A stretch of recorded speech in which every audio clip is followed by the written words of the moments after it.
Azizlar, bu dunyoni o'tkinchi, bu dunyo bevafo deyishadi, lekin shu o'tkinchi, bevafo dunyoda ham o'zidan bir unutilmas, katta iz qoldirib ketadigan insonlar juda ham ko'p. Hozirgi xotira qo'shig'imizda shu insonlarni yod etamiz. Marhamat.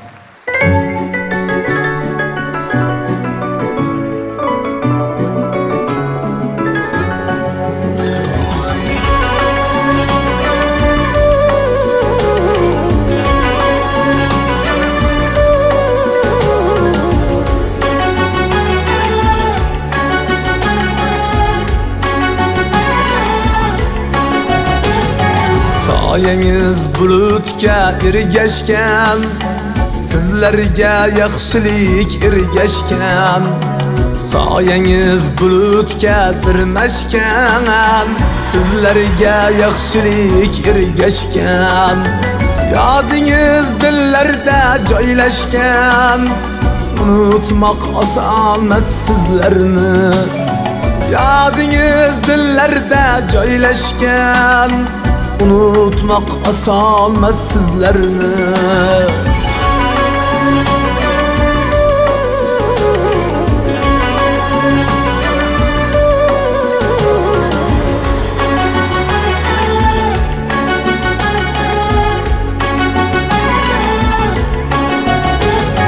Siz yo'qsiz qalbimda yaralar, ayting bu dardni kim davolar? Şükür bar siz aytgan navolar, unutmoq osonmas sizlarni.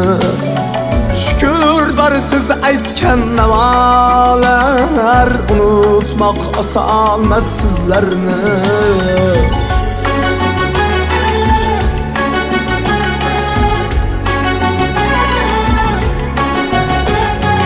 Afsusdan egildi boshlar ham, sog'inib uyuldi qoshlar ham. Afsusdan egildi boshlar ham, sog'inib uyuldi qoshlar ham. Firoqdan dengizdir yoshlar ham, unutmoq osonmas sizlarni.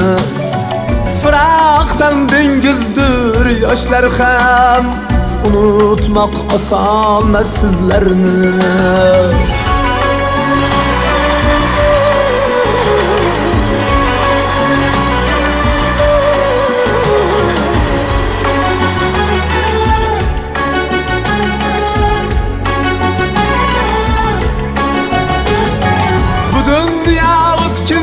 Bevafo, siz shoir, siz hofiz, siz daho.